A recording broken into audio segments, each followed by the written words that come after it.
Hello, everyone. Welcome to our webinar tonight with all the questions to the experts. We received a lot of questions, so we will try to address some of them. Otherwise, we will reply later on.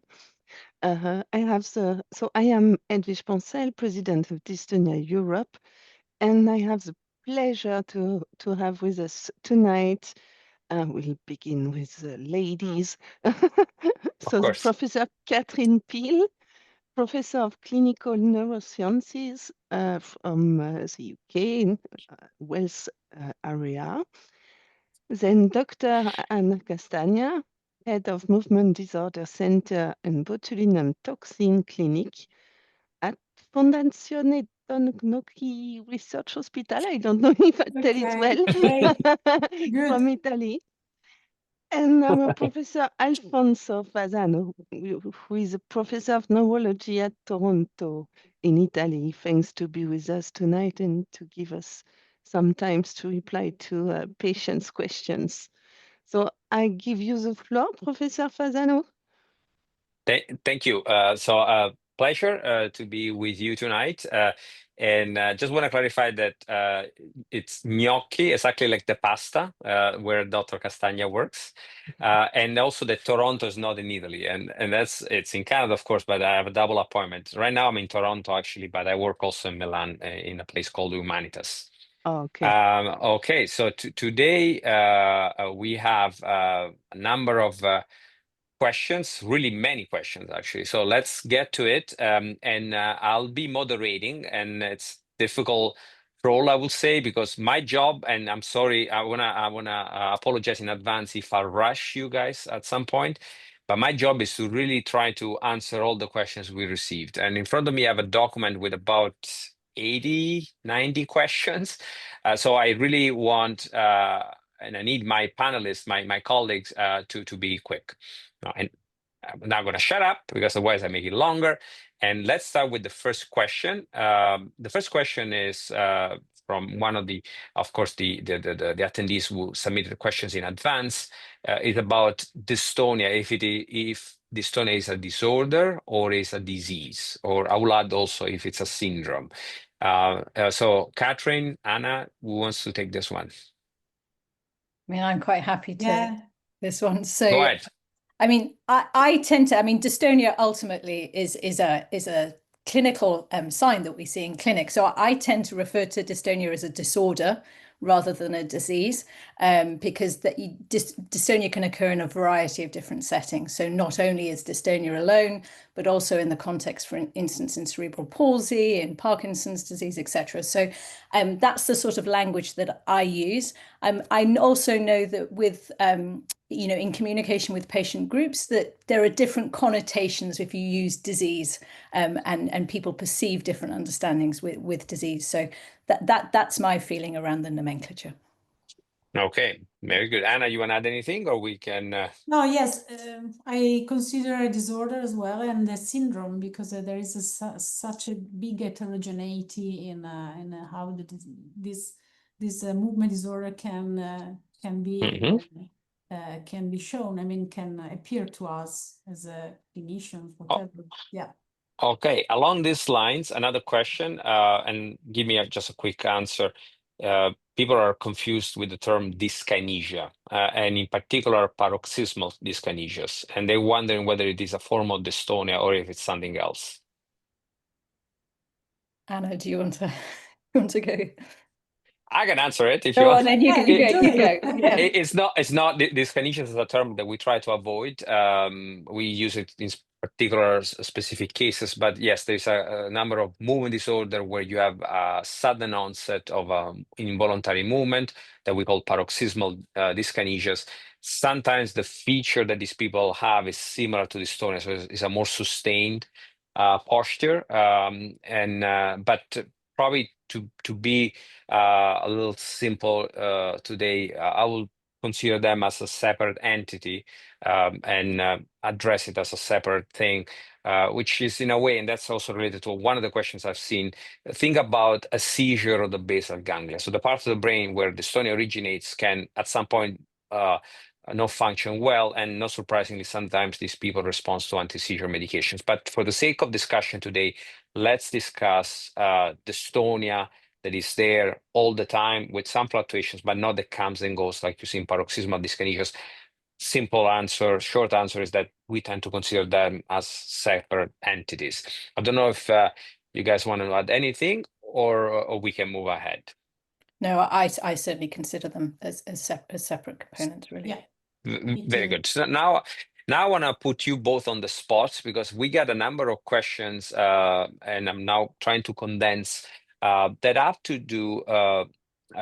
These questions have to do with the etiology of dystonia, and of course, there's a lot to say about why people have dystonia. And spoiler alert: most of the time, we don't know why people get dystonia.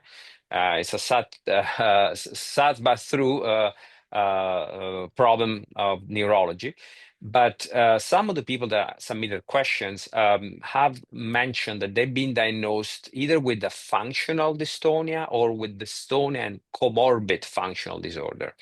And why don't you tell us what this is, and we can talk about the treatment later, but at least can we talk about it a little bit?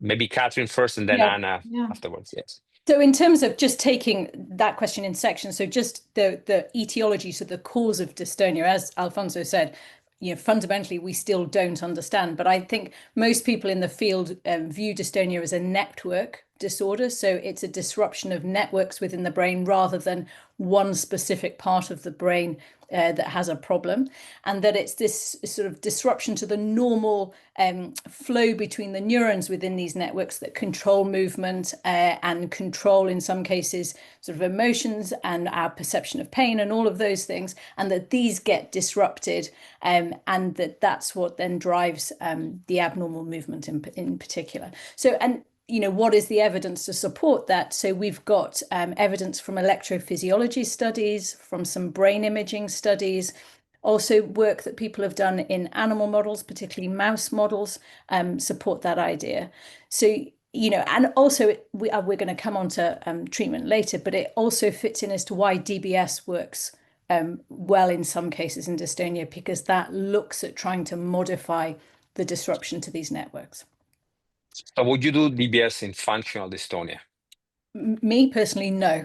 So I view functional disorders as a completely separate component to dystonia, and I think the key to a functional neurological diagnosis is that the belief of when you give that diagnosis is that you don't believe that the processes that give rise to dystonia are problematic in a functional disorder. You think it's a different mechanism, and that therefore responds to different treatments. So separate, certainly in my brain in that regard. Yeah, important to clarify. Anna, please. I totally agree. By the way, the new classification consider functional dystonia and mimic dystonia, a dystonia mimic, not a dystonia being classified with the methods of the classification. So from an etiological point of view, there are two different, maybe some different networks are involved in the two forms of dystonia. So I consider as well idiopathic, we call idiopathic isolated dystonia caused by these abnormalities in the network, sensory motor, cerebellum, and the basal ganglia. For the functional, we don't know exactly. Maybe there is some other kind of network involved, and I will consider separately the two. And so I was also a bit surprised to find a patient with both situations. So because usually one excludes the other from my point of view, from a diagnostic point of view.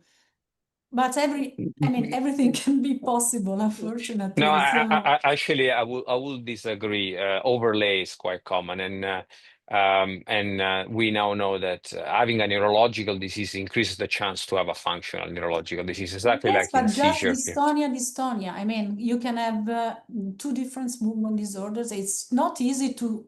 I mean, it can be with hemiparesis and with other I mean, All dystonia, right. maybe yes, it's I've my, seen people with tremor, essential yes. tremor, and on top functional tremor. But we Yeah, I don't mean, want it's to quite, make it complicated yeah, it's quite for the complicated. audience. Yeah. Anyway, yeah. I also want to say that while we're talking, I'm keeping track of what people are suggesting, asking in the chat box, and just want to remind you all that there is a Q&A function. Don't use just the chat; use the Q&A if you can. But for those of you asking questions there, we are taking count, and I'm trying to combine the questions as we go. For example, some questions are repeated and we'll go there at some point. Another thing that's been raised in the chat box is whether we can talk more slowly.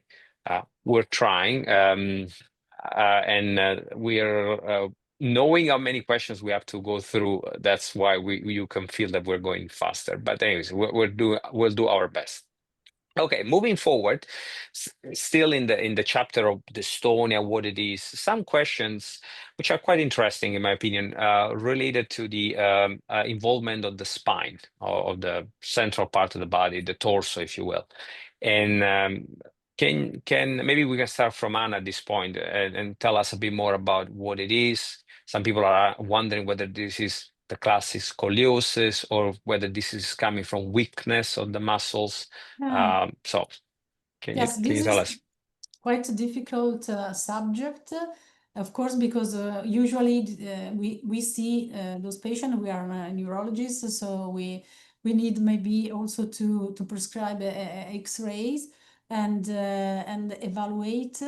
Of course, it's quite rare, must say, and also the treatment is not so easy, because you usually have to do a tailored treatment with maybe botulinum toxin drugs and also rehabilitation, because of course it's usually a combination of different situations. So you can have dystonic activation, but also weakness in antagonist muscles, or in the spine there are many groups of muscles that are also doing the same thing. So extensor are a group of muscles, not only one.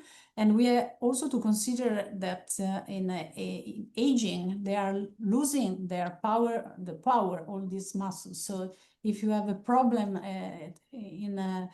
later in life, can be related to atrophy or myopathic alteration of the muscles more than dystonia. If you have it in young age or as a child, is more suggested to be dystonic, I mean, the abnormal posturing. So every single case has to be studied, and also with X-rays, but also MRI, and to see the muscle, and also EMG, and then you can start treatment.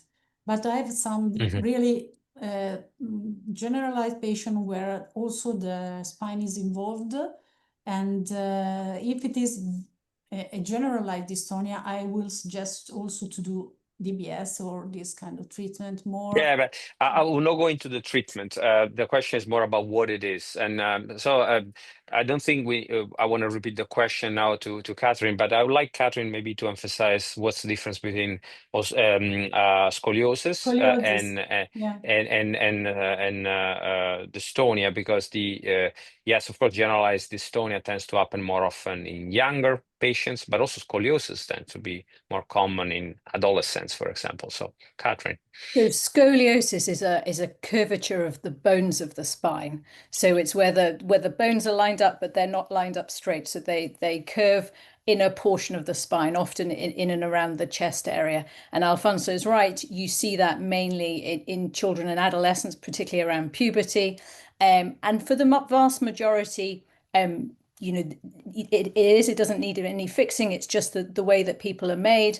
But usually in adults, so say people who get cervical dystonia, those people don't, for the most part, the patients I don't see, they don't have a scoliosis of the spine. They don't have a structural abnormality of their spine. I think, as Anna was alluding to, their head is has rotated or has moved or is at an angle, and then there's compensation within the rest of the spine, and that then can cause some muscle aching. So dystonia is a disorder as a change of the muscles compared to the scoliosis, which very much involves the bones of the spine.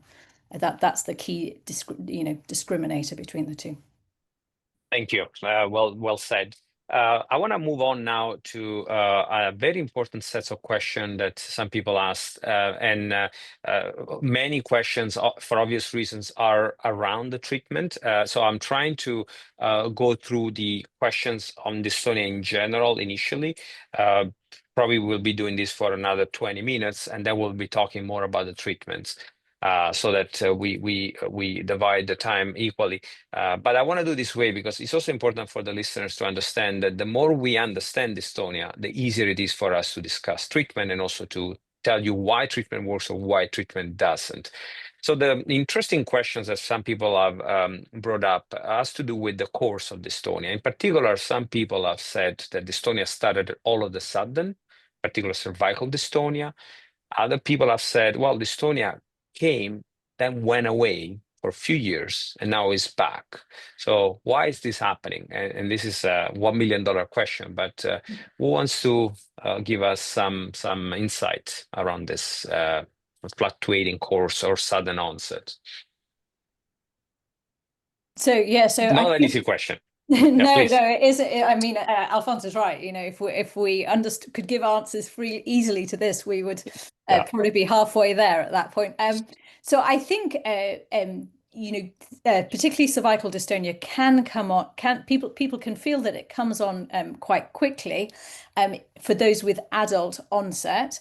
And why there's that sort of tipping point, and it's probably because and again, this is me suggesting ideas that as we talked about, those network changes, there's compensation for a period of time, and then the body reaches a level, and then that compensation is not so good anymore, and that's when you start to see the dystonia. Now, where that tipping point comes is going to be different between people, and what causes that tipping point we really don't understand, but we do see the cervical dystonia is more common sort of between 40 to 60 in terms of age of starting. It's more common in women than in men, so there's some element that just the body can no longer compensate as much anymore, and then that sort of tips over into the cervical dystonia then at that point. The waxing and waning element, so I think we certainly see that to varying degrees. So I think, as Alfonso described, some people describe the dystonia almost completely going and then coming back a while later, whereas some people describe, they have periods where symptoms are more severe, then they get a little bit better, and then, they then may then be more severe at another time. And again, what might drive that could be many factors. There are, we're all exposed to multiple other life stresses and events, none of which we have any control over. And all of these can impact how our physical symptoms are and how we perceive our physical symptoms. So I think those can often be some of the biggest components of this variation. But also, and we'll go on to talk about treatment, but also, response to treatment can vary over time. And I think some, people perceive that as well. So that's certainly my interpretation of some of the variation that we see. Yeah. Anna, do you want to add anything? No, I totally agree with Kathryn. I mean, sometimes psychological causes can change a little bit the capacity to compensate or to deal with symptoms, with the physical symptoms, and in particular dystonia.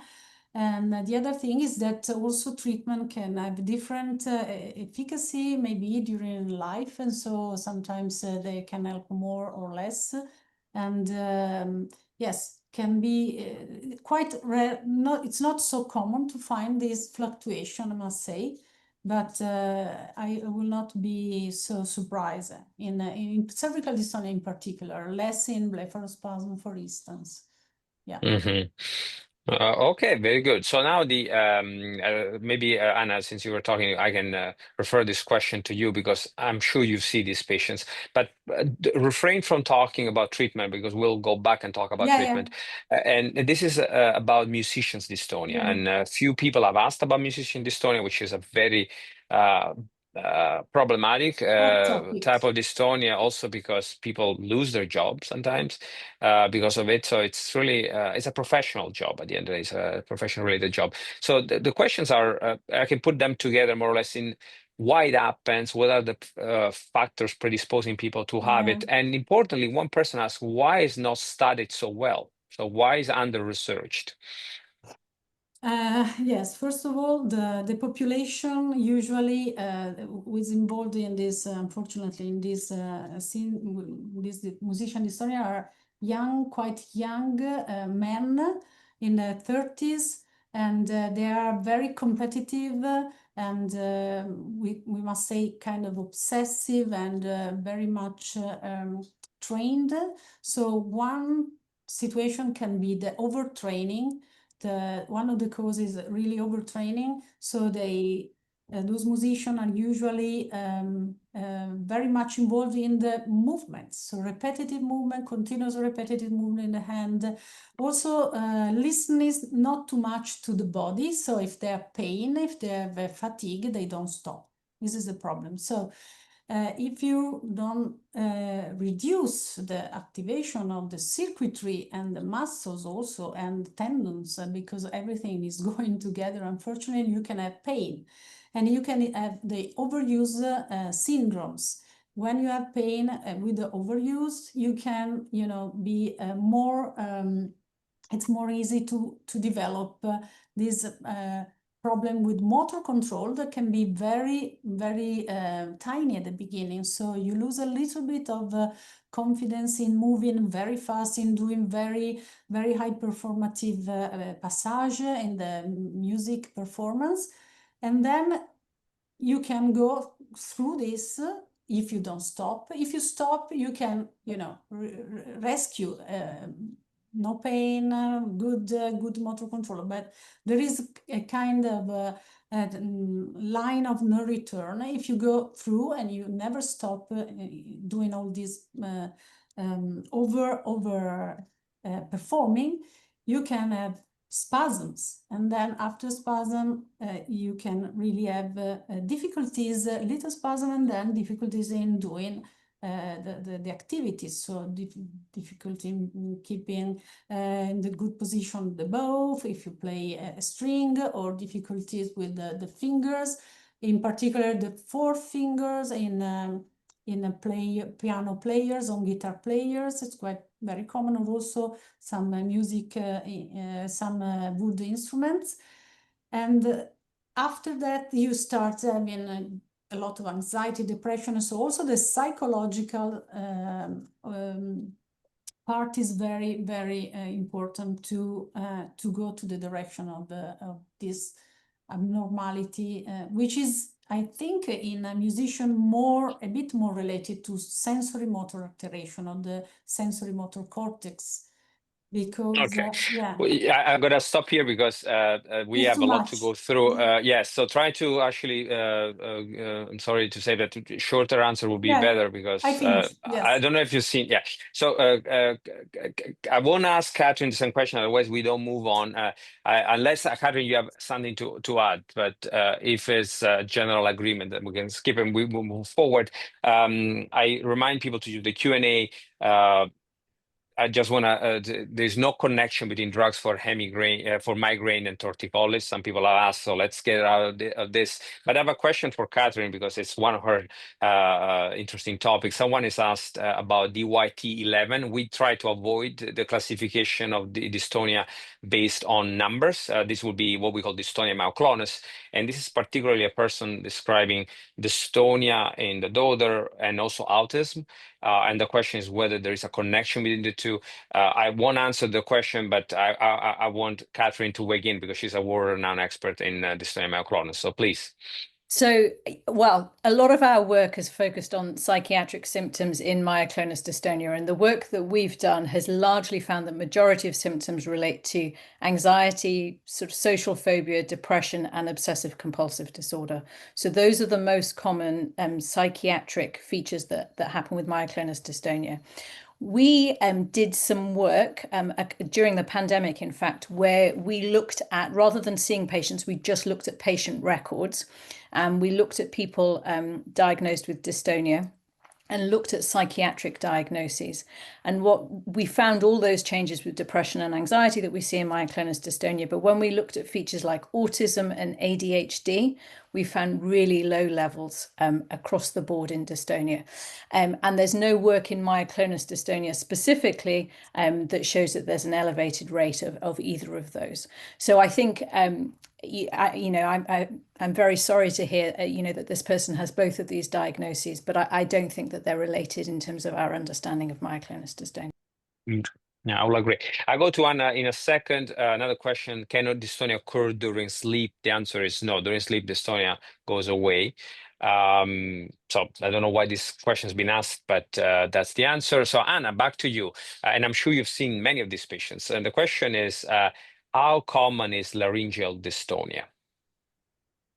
Oh, it's not so common. By the way, I don't see so many laryngeal dystonia, but it's yes, it's a particular condition because we don't know exactly why it has, it happens. Maybe a kind of hypersensitivity to the air when you do the breathing, and so it's really a condition that can be very stressful for the patient and absolutely disabling. And yes, I don't know, from a, it's still, I mean, it's important to study it because there are there is a confusion about this kind of classification. So the adductor, abductor, and the mixture, there is a mixture of the two. And it's absolutely important to make Maybe a you correct can explain. diagnosis. Yeah, maybe we can explain the difference between adductor and abductor dystonia. Yeah, in one case, you have the two vocal cords that are, moving together. So there is a lot of pressure that has to be won by the air to produce the sound. And we found this kind of very, I can't say, hoarse voice, very, very difficult to speak loudly. For the other form, you have the opposite. So you have too much air passing through the throat, just to be a kind of very simple in the explanation.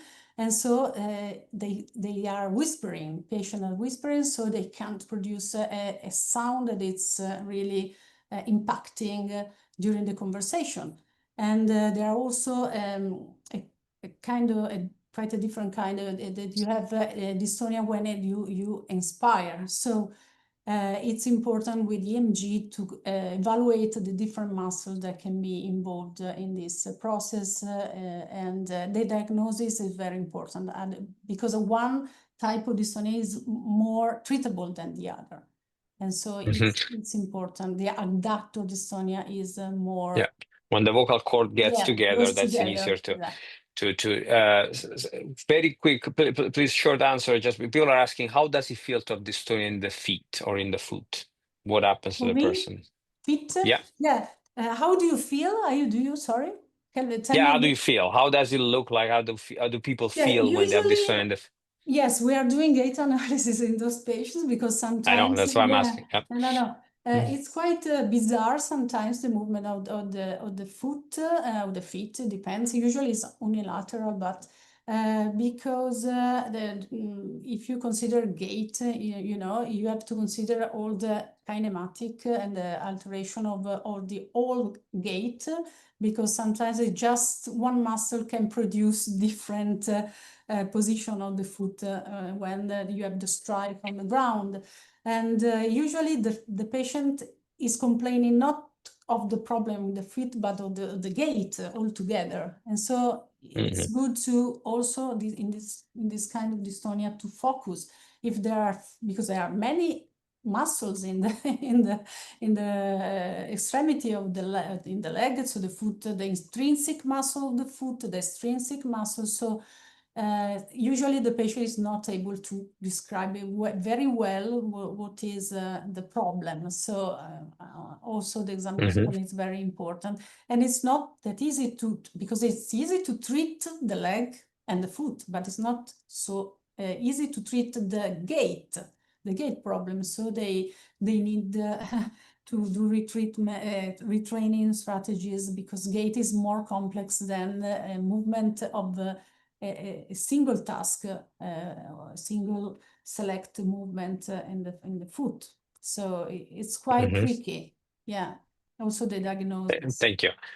Yeah. So now let's go back to Kathryn with another question that she might like. I think this is around the issue of genetics in dystonia. There have been several questions about genetics, why it's happening, what genes, particularly the genes causing more cervical dystonia, or genes spreading towards that are causing the dystonia to spread. And importantly, there's another question about the link with Parkinson's genetically, and also another person wondering about dystonia myoclonus and whether the risk is different depending of whether the father has the gene or the carrier. You know, I won't basically, in other words, you to talk about a little bit about imprinting, which I know is something you would like to discuss. So very short, that's a huge question.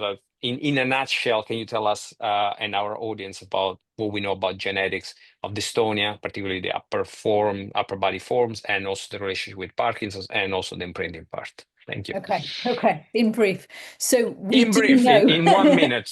In 1 minute. Yeah. So we know of an increasing number of genes that, if there's a problem in those genes, can cause dystonia. They give different pictures of dystonia, as in the clinical picture is slightly different across all of them. But we know that those individual genes can cause dystonia. Now, these are much more common in children who have dystonia, or people who developed dystonia in childhood or in adolescence. Much more common than people who develop adult onset dystonia. For the more adult onset dystonias, particularly the cervical dystonias, there's been lots of research to try and identify genes that might cause it. However, what that research has shown is that it's probably a bit more like the genetics that underpins things like high blood pressure or diabetes, for instance, where it's not a single gene that puts people at risk, but a combination of little changes across multiple genes that put people at slightly higher risk. So it doesn't cause it by itself, but puts people at slightly higher risk. And I think that's our best understanding of that component at the moment. In terms of the overlap with Parkinson's, there's been some recent work that shows that some of the genes that we view as being dystonia genes do flag in, or do come up in, Parkinson's population. So there is that overlap. And there are also some genes that we consider Parkinson's genes that have dystonia as a big feature of that clinical picture. And then just the last bit to touch on imprinting. So this is important in myoclonus dystonia. This is not relevant for all dystonia genes, but there's this process known as imprinting, which effectively switches the gene off if the problem gene comes from the mother.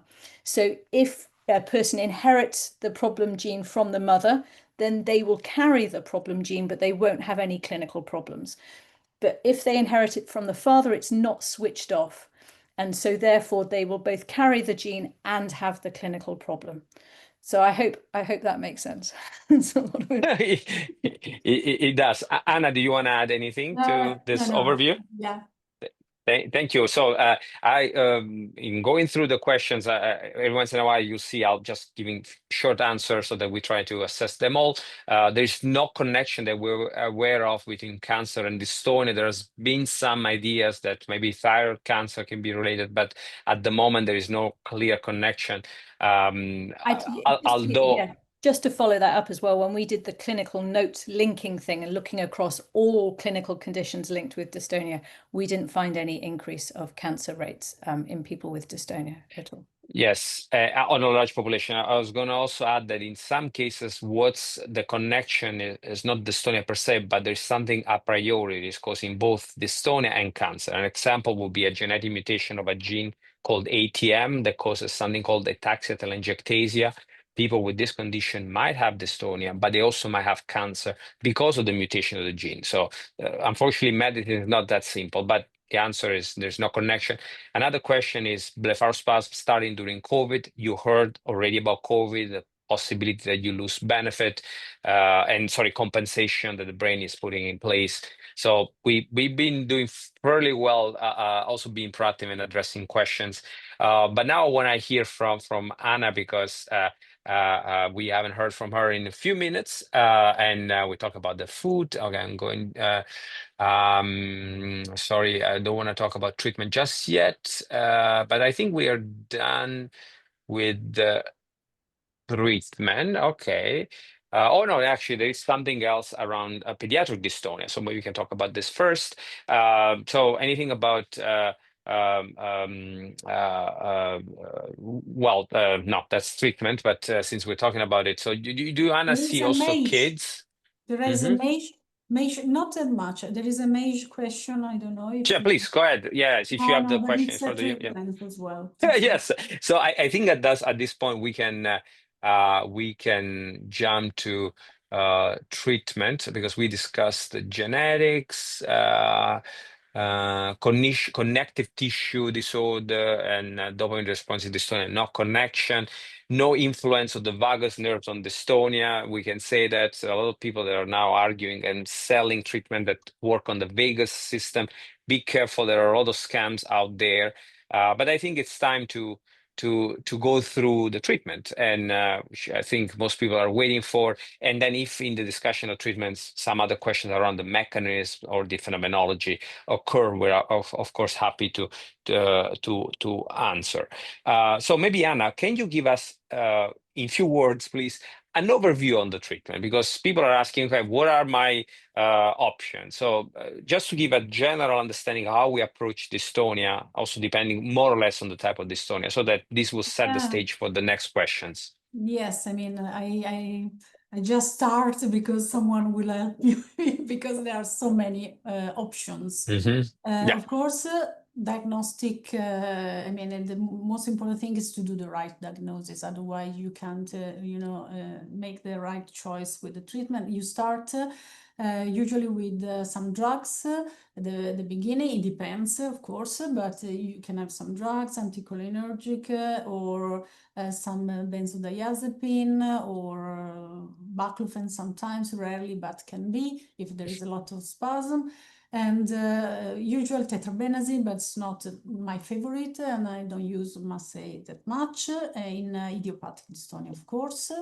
And I'm a believer of botulinum toxin, everybody knows, I think. So I think the choice to inject is very, very soon applied from my point of view, because you can find good strategies of treatment. So drugs, also electrical stimulation. There are studies that are using some stimulation like TDCS or TMS, but usually there are more used in research.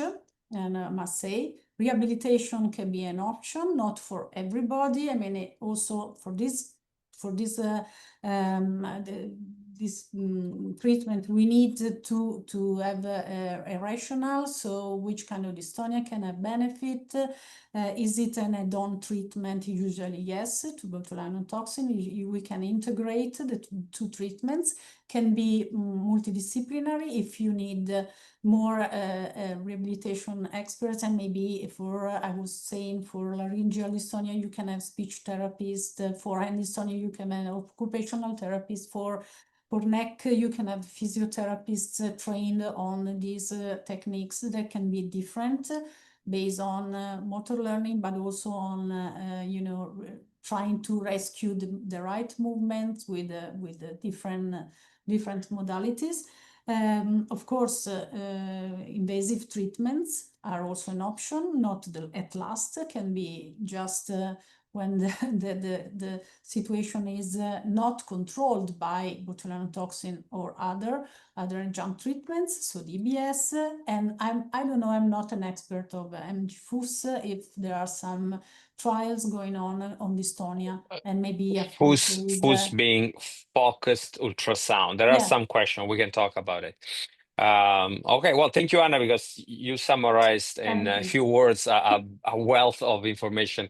Kathryn, don't know if you want to add something to what we just heard, but even if you don't want to add anything, I'd like to ask you, what's the approach for specific forms, in particular functional dystonia? So yeah, very much I have a different approach depending on the different type of dystonia. So functional disorders. So in that setting, you know, in terms of the services that we have available to us, we tend to approach that more along the lines of talking therapies and psychological therapies, and looking at different ways of maybe trying to address sort of the development of the symptoms and triggers for that, and dialogue around that. We don't, certainly in my centre, tend to use botulinum toxin for the treatment of functional disorders. I know some people do, but I think that's usually only short term and supported a lot with the psychologists around that. So, but ours is predominantly psychology-based therapies. Okay, thank you. Now, I want to go through some other questions that were related to the size of the site of the dystonia, where dystonia is occurring. And just a few words, what if dystonia affects the torso versus whether dystonia affects the face, like in Mage syndrome? Is there a role for botulinum toxin? Kathryn. Yeah, who wants to take? Yeah, so certainly from my perspective, the more focal, so the more constrained the dystonia is to an area, the more amenable it is to botulinum toxin. So certainly cervical dystonia, Mage syndrome, use of toxin there can be very helpful. As Anna spoke about earlier, the trunk can be slightly more tricky from a toxin perspective, because also you're dealing with a much larger body area to try and manage. But yeah, I think toxin targeted towards specific areas can be very helpful. I'm sure we're going to come on to this, but toxin, and I talk to patients a lot about this, toxin is not something where you're just going to have one cycle of treatment and everything is going to get better after a single cycle of treatment. Going back to this idea that dystonia is a circuit-based disorder, you're asking the nerves to reprogram the way they communicate with each other, and the Botox certainly helps with that over time, though, and having a series of regular injection cycles. It's a very gradual process over time to try and help improve the symptoms. Thank you. Anna, you want to add anything? And no, if I not... totally agree. I totally agree with Kathryn on this. And I always, at the first treatment, explain very clearly that it takes 2-3 treatments to have a good list of muscle to be injected. And then we can just maybe add something else. And so I totally agree that we have to discourage the idea that it takes just one injection to be away from dystonia. Absolutely. And on this topic, some people ask, why does it stop working at some point? So, or the question, will it stop working at some point, botulinum toxin? Can I just go through? I think the antibodies is an idea, but it's so small, the amount of people. Yeah, please explain to people what you mean when you say antibodies. It means that botulinum toxin, different formulation can have proteins linked to the molecule of botulinum toxin. So everybody can develop antibodies. I mean, it's a biological reaction. Can be possible that someone is more keen in developing antibodies to this molecule.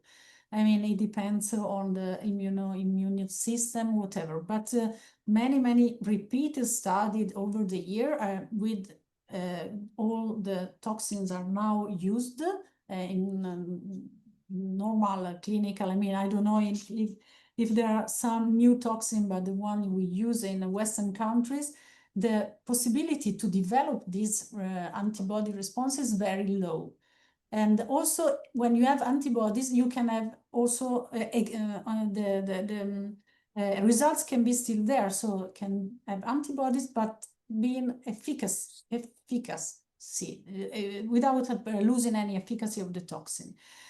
It means that this is not really a problem in our life. Anyway, if there is the possibility of this, we change toxin from A to B. In US, it's quite common, in Europe less, but we can change the toxin.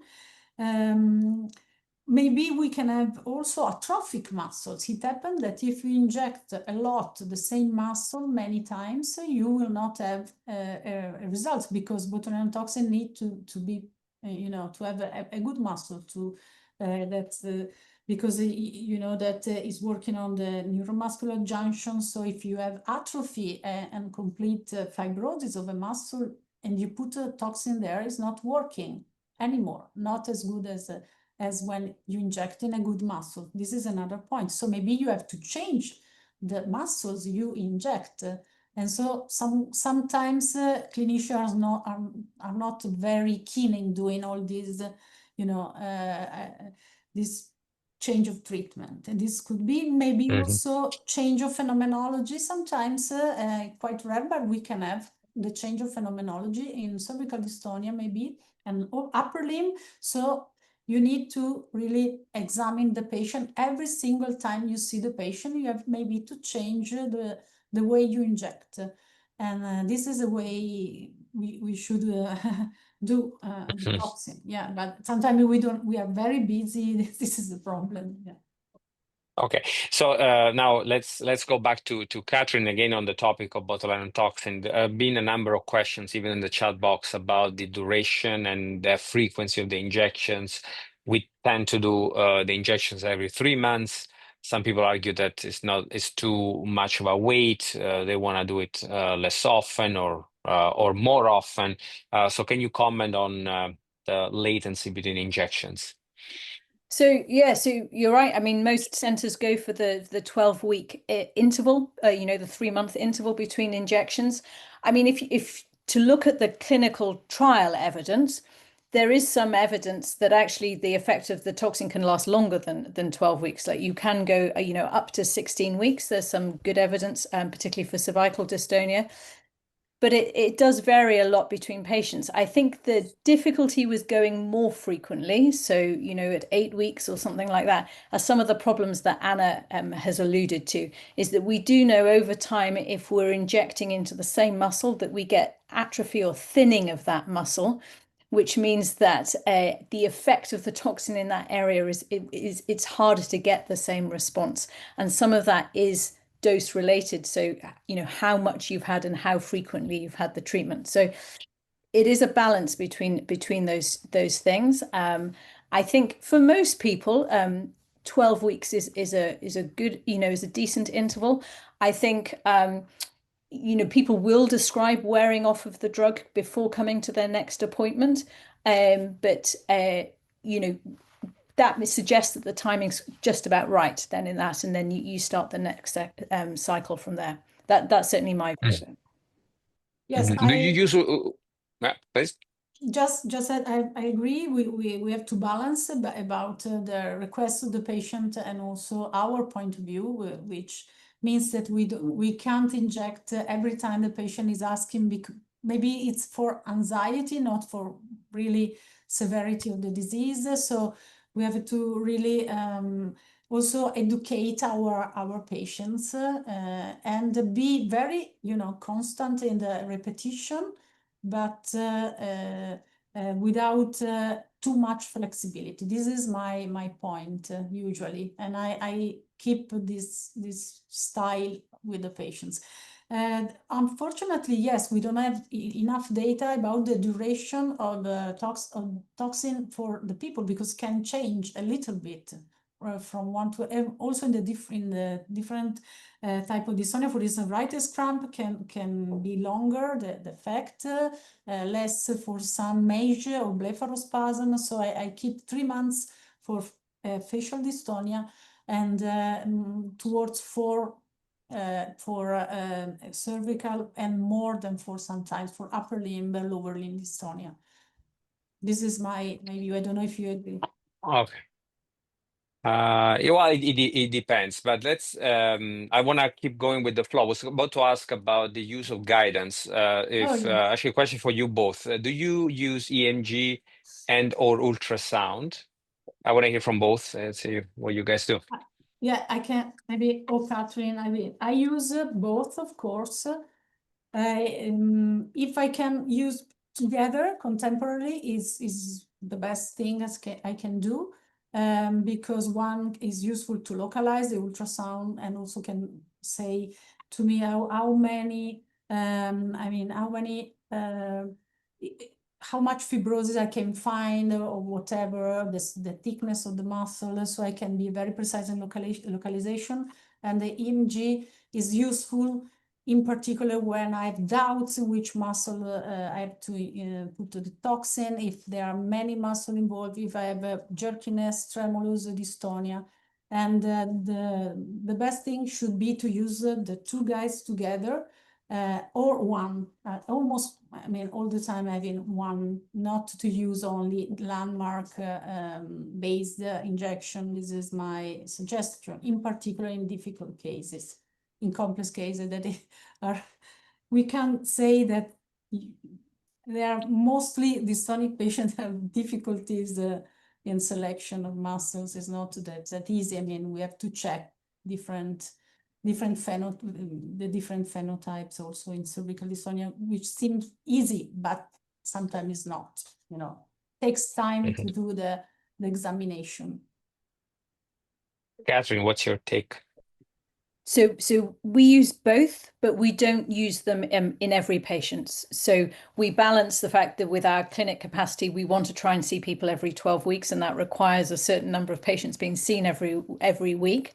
So when we tend to use it is potentially early on in the diagnosis to make sure that we've got the right muscles that we want to inject.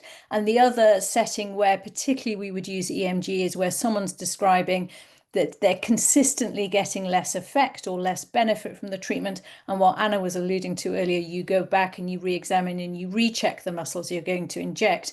And in that setting, we often use EMG. Forearm dystonia is the big exception. So we tend to use guidance always for the injection of forearm dystonia, mainly because, the potential for side effects and loss, weakness in the arm or loss of function in the limb for a bit is quite a lot. So. And what do you think? Because one of the person asked, why are not more neurologists trained in using guidance, ultrasound, or in particular? Why is so, in your opinion? I think it's just not embedded. So I did a fellowship in the Netherlands. Everybody there learns EMG guidance. That's just part of their training. That's not embedded in training in the UK, but most dystonia people will know how to use EMG. The ultrasound is still a bit ad hoc in terms of this. So there are some people, that you can go on a training course and learn to use it, but you need to then keep using it on a regular basis. So I think it's just not sort of an embedded process in training to the same degree. I think that's the main. Anna, do you have anything to add to this? It takes time to learn. It depends on the culture of your country. For instance, in Germany, they are used to have ultrasound machine in the department because they do Doppler, US Doppler in their training school. So they use a lot ultrasound. In Italy, we are not trained all the time in this neurophysiological expertise, so we don't use.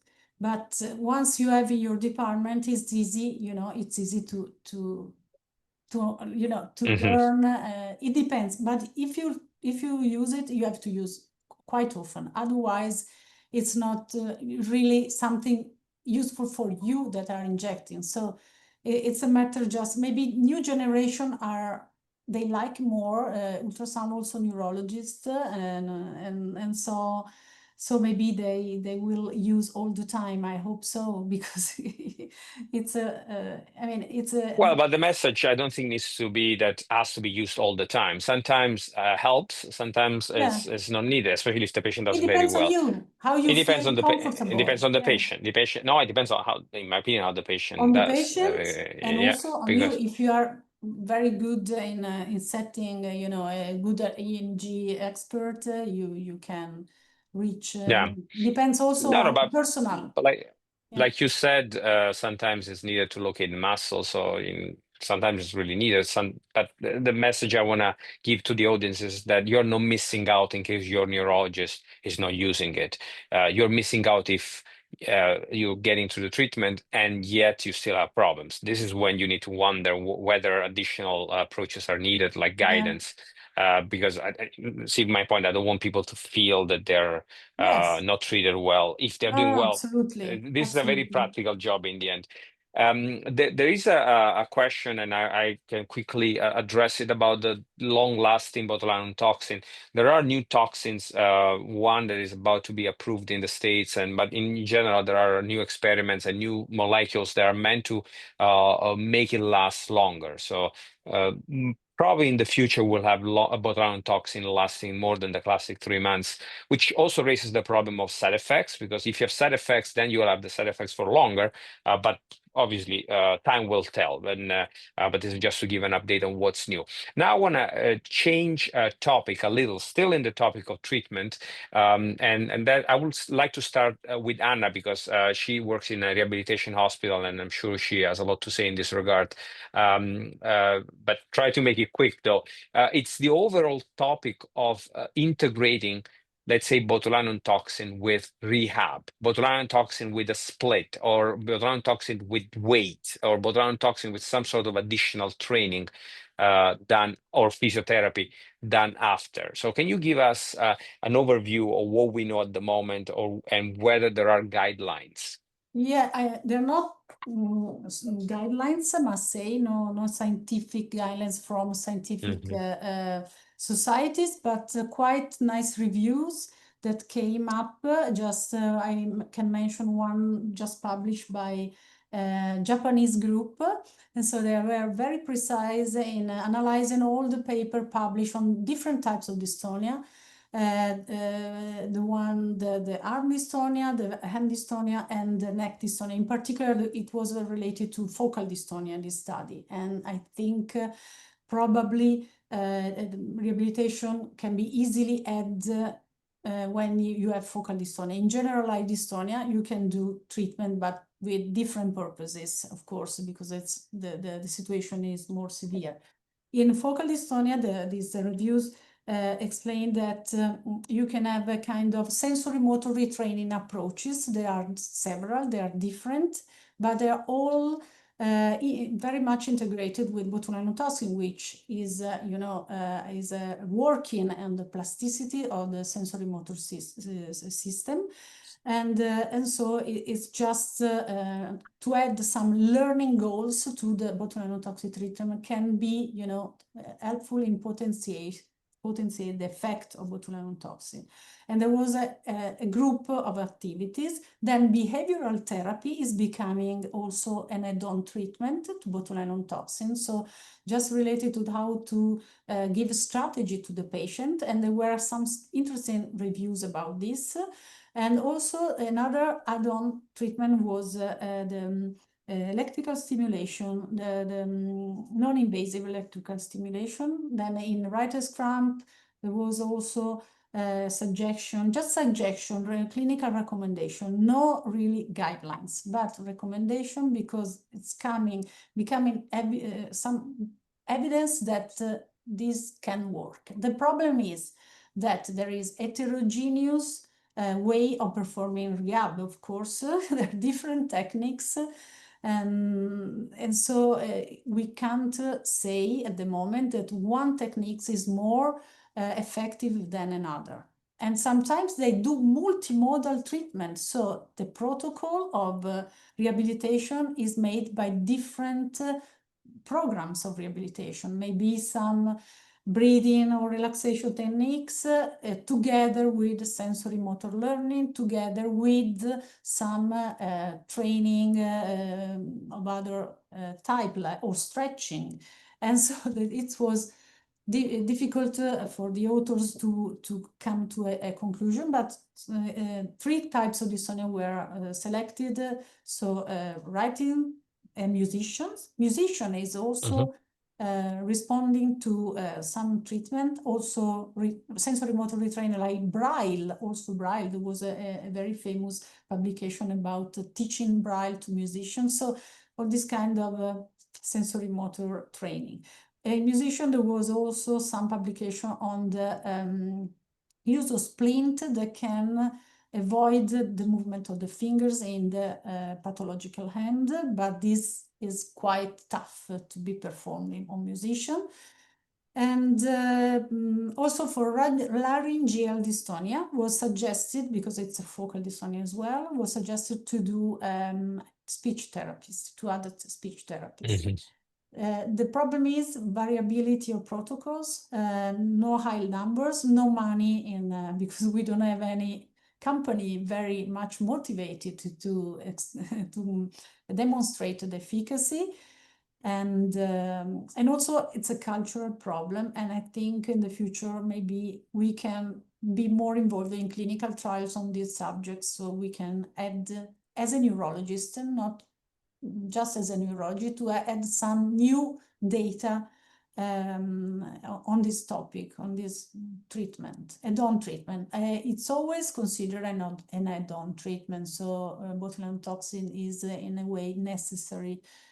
The other thing is that they can go through all other techniques like learning Tai Chi, learning, yoga, meditation, because if the patient can control symptoms very well, also thanks to all these add-on treatments, they can stop everything and go through other techniques, sports, whatever.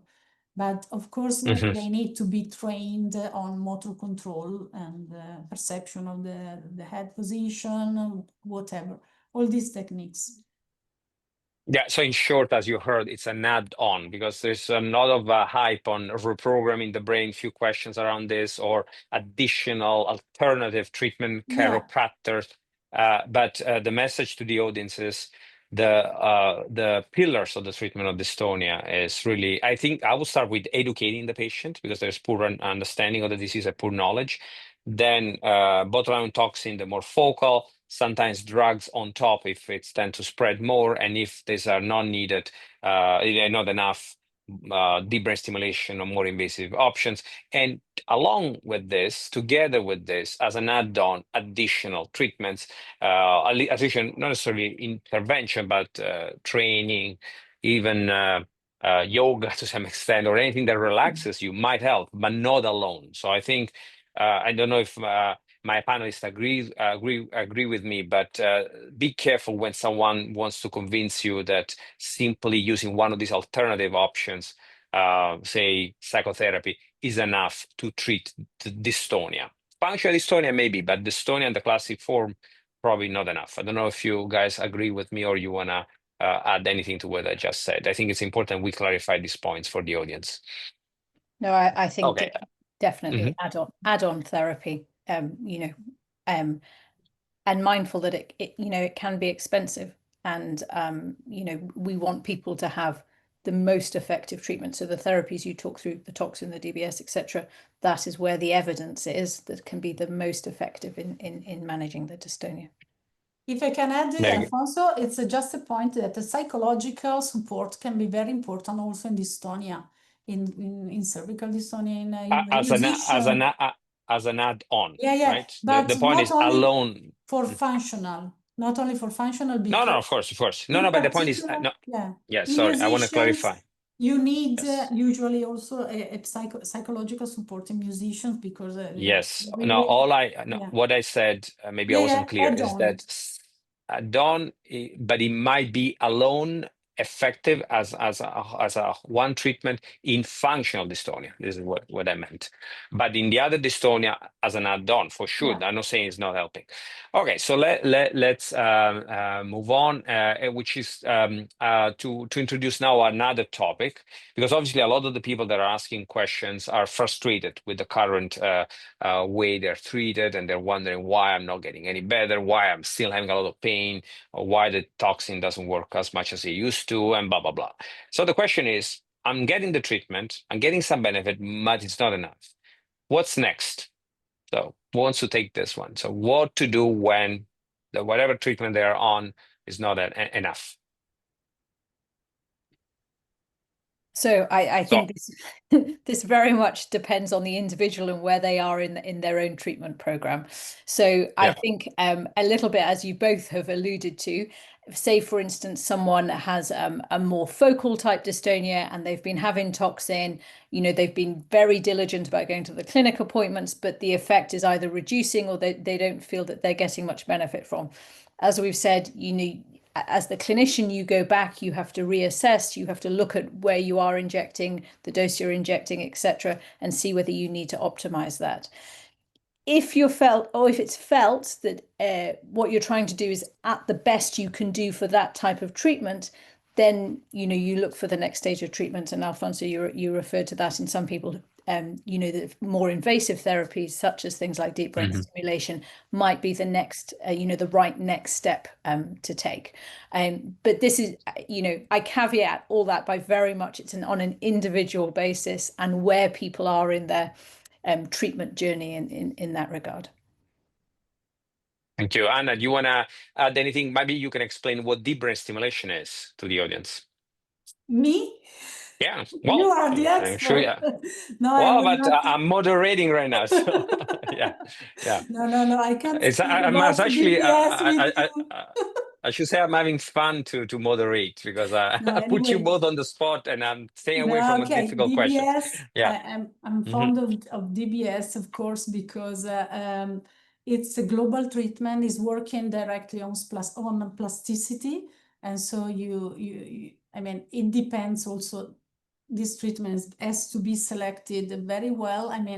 But in some patients, the results in some patients with dystonia, and in particular when you have a lot of jerkiness or movements or tremulous dystonia, the results are incredible. Or in some, when you have these types of dystonia with violent spasms, and in those cases, DBS is absolutely in GPI, usually in a global pallidus, is more effective than other. But you are the experts, you can comment on that. Where is the localization of the electrodes?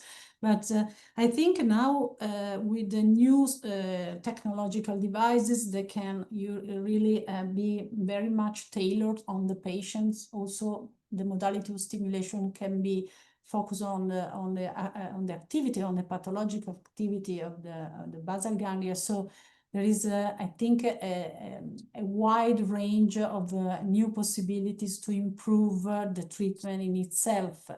By the way, I think that also when you do this kind of treatments that could have generalized, effect, rehabilitation can be very useful, because they also need to be, retrained, and so you can give an opportunity from top down, from the central nervous system, an opportunity from the periphery. So you can combine the two treatment, bottom up and top down. So training with in the periphery with muscle rebalancing, or these kind of things, exercises of various, we said, different modalities, but to add to the deep brain stimulation to improve and increase the plasticity, the effect on the plasticity. And so if one treatment is not enough, I always ask for a team treatment. And this is expensive, this is difficult. This is the problem, I think, of dystonia, because they have a lot of non-motor symptoms. And sometimes it's very hard to find a specialist, someone who wants to be involved, centers that are able to take care of all these different problems. And in this point, we can help as physicians, you know, to help patients to try to, also in Italy, we are trying to, you know, empower this kind of movement. I mean, if they need something else, they should be able to find it in the system, in the health system. And sometimes it's difficult, they can't pay everything out of pocket. This is the problem. Yeah, you're opening the door to something actually I would like to ask Kathryn. It's a big topic, but before I go there, just few questions being asked about DBS. DBS works usually for the extremities, so foot dystonia should get better. Pain usually get better unless the pain is not coming from muscle spasm. It's coming from the bone being deformed and arthritic. Obviously, this DBS is not going to help it, but if the pain is coming from the muscle pulling, DBS will help. Epilepsy and dystonia don't have a connection in reality, so DBS can be used to help both. There are some exceptions to the rule, but I'm trying to give you a quick answer. It works quite well in generalized dystonia of the kids. I'm now looking, for example, at Kaya from Norway asking about it. And also, I'm looking at a question from Dorota in Poland. Unfortunately, her kids has ATP1A3 mutation that causes a condition called rapid onset dystonia Parkinsonism. Used to be called DYT12. And unfortunately, this is a difficult condition to treat. And we've seen that DBS doesn't help. So DBS helps for most part, depending on the location of where dystonia is. But knowing the genetic cause, if you know that, is important because it can be used in identifying the best responders. Now, the question that I wanted to ask Kathryn, because as I said, Anna opened the door talking about the healthcare system, in this case, the Italian one, is I've seen over and over in the messages in the chat box, but also other messages we received previously, a sort of a disappointed audience with respect to the NHS. So I don't want this to be a political debate, but people are basically saying stuff like, you know, I feel lost. I don't know where to find experts. I don't understand why I need to wait so much time. I don't understand why they're not referring me for DBS. They're saying, you know, you get Botox, that's enough for you. And by the way, Botox is a brand name. We should be saying Botulinum, Toxin, because there are three brand names, Botox, Xeomin, and Dysport, which are used the most in the world. We call this Botulinum Toxin. So this comment aside, so Kathryn, do you have a recipe? What's going on in the NHS? Or maybe it's not as bad as people think? So I do think there's quite a lot of regional variation in the NHS. So I've been looking at some of the Q&A questions in terms of some people feeling that they're able to access a sort of a dystonia specialist service, and some people less so able to do that. I think you know, when people get established within neurotoxin clinics, you know, sometimes there is this tendency just to cycle through the neurotoxin injections, and you know, sometimes you need to, as we've spoken about already, sort of step back and look at, you know, how effective treatments are, and whether we're going to move onward to other treatments. I think in the UK we have a model where it's not just doctors who deliver the toxin therapy. So we have clinical nurse specialists deliver it, sometimes physiotherapists delivering it. So, you know, experience in other areas varies. Other areas, by that I mean treatments, differs between different healthcare professionals, and I think that can impact things. If you live in England, there is the choose and book mechanism, so you can be seen out of area. So if you feel that there's no sort of expert dystonia service within your area, you can ask to be seen at a different centre. Unfortunately, that's not something that's available in Wales, but we do have a number of dystonia centres around Wales. So I think I understand it's frustrating, but self-advocacy is really important. And I think if you want to discuss other therapies, if you feel that there are other options that you would like to talk about, you know, you have to ask to speak to someone who might be able to answer your questions, you know, as to whether they might be appropriate for you or not. And maybe Dystonia Europe can help. Patients Yes. associations are there for this reason. Yeah. So thanks for the overview on NHS. Talking about additional treatment, we've been talking about these alternative options, and I think we made our position clear. But some people are asking about other drugs like magnesium or these supplements. There's no evidence that they help. But I want to spend a few words, and I want to see what my colleagues think about cannabis, because there's a question about cannabis and muscle pain. Do you guys have any experience? Not so much. Some patients are using, in particular, the one with a lot of anxiety, with repeated spasms, with a spasmodic component. The idea that I have that they have to pay for it most of the time, so it's quite expensive. So they, after some months, years of treatment, they usually stop. It's not, the compliance to this treatment is not very high from my point of view. So they can use it from time to time or for a period and then they stop. So I think the efficacious is not, I'm not aware of clinical trials well conducted, but maybe there is something new, I don't know if you know. And from my point of view, can be just an idea, but I won't be, suggest 100% this treatment. Some people can be a responder, not all. Kathryn, do you have any experience? So, just to separate out, obviously there's medical cannabis and then the other stuff Yeah. you can buy on the streets. And so we're referring here to the medical cannabis bit. In the UK, medicinal cannabis is only indicated in specific conditions, of which dystonia is not on that list in the UK, so it's not routinely prescribed.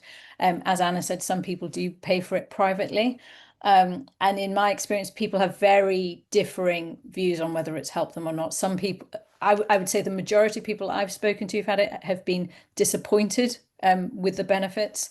But there are some people that find it very effective. But certainly in our context, it costs money then to have it. Yeah, actually, a question for you, Kathryn. Alcohol. What do you think about alcohol and dystonia? So this is a loaded question for Alfonso. So just to go back to the myoclonus dystonia that we spoke about earlier, which is a genetic form, is highly responsive to alcohol. So, relatively small amounts of alcohol to begin with can really improve both the dystonia and the myoclonus. The difficulty there is the amount of alcohol that's needed over time tends to increase, and people can get dependent on the alcohol for that effect. But also what patients describe is if they really have a good amount of alcohol, the next day, as well as a headache, they get a rebound effect of the movement problems. So they have a worsening of the myoclonus and dystonia. There are also some types of tremor that respond quite well to alcohol. Usually that's more stable in the amount of alcohol that's needed to get a bit of effect, but the amount you need to get an effect does vary quite a lot between patients.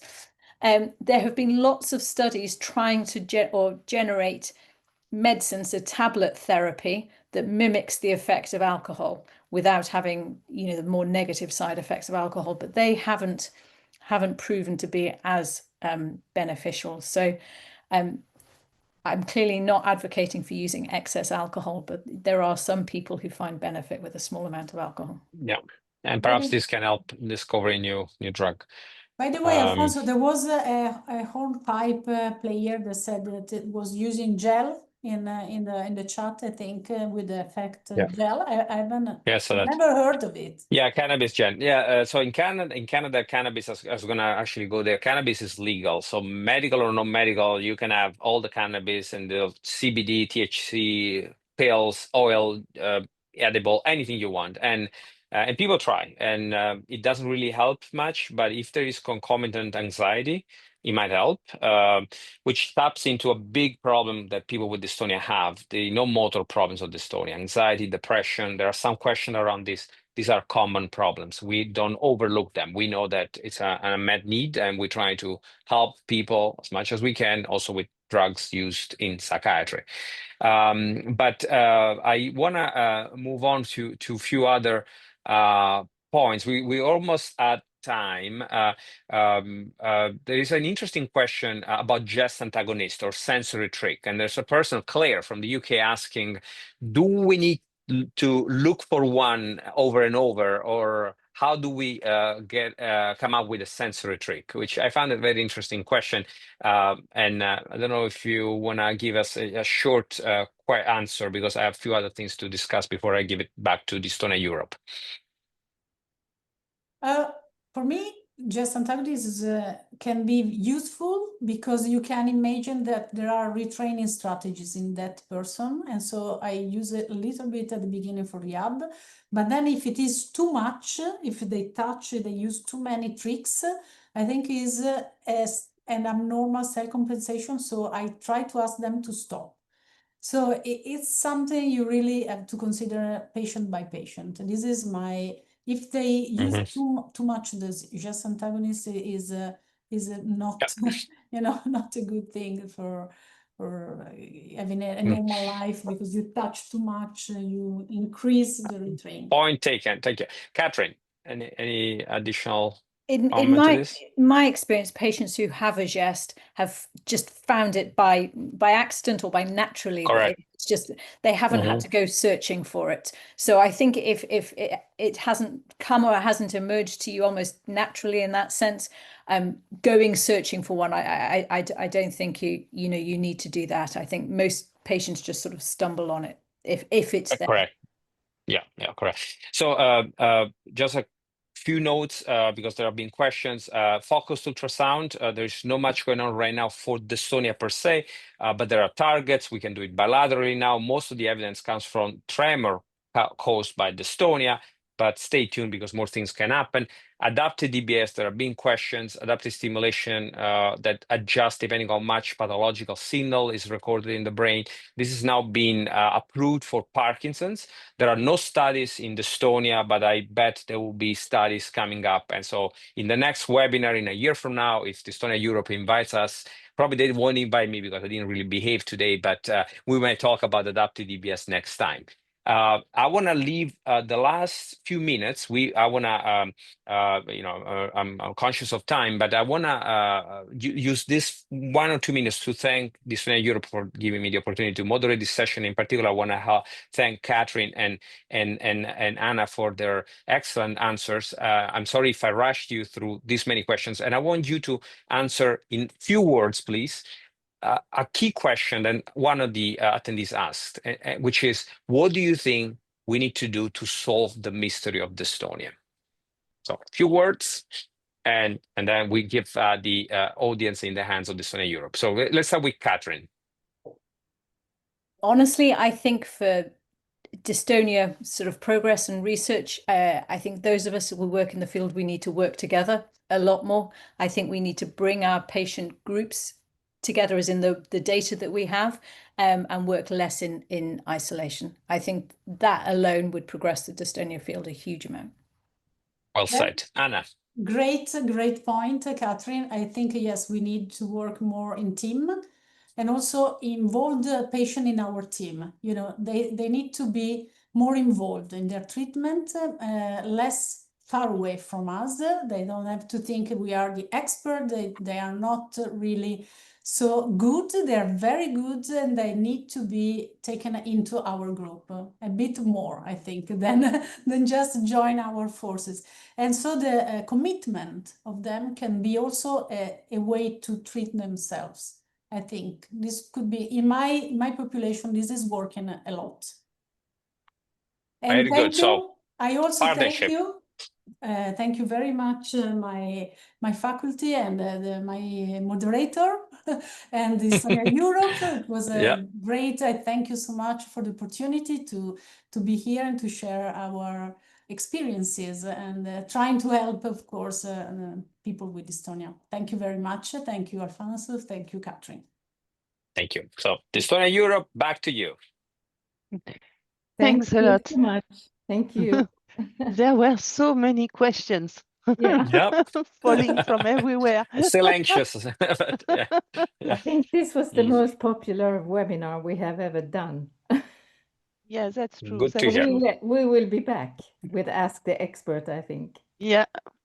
So Yeah. thanks a lot for your time and yeah, so the short time to try to reply to the many questions as possible. It was really nice and very interesting. Thanks a lot. And for attendees, I'm sure you enjoyed this webinar and the replies to questions that you will find back on YouTube in some days. And yes, have a nice evening. Take care and think at the partnership. Yes. Yes. Working together. Very good final message. Thank you all. Take care, everybody. Thank you so Bye-bye. much. Bye-bye. Good night. Bye bye. Thank you. Bye-bye.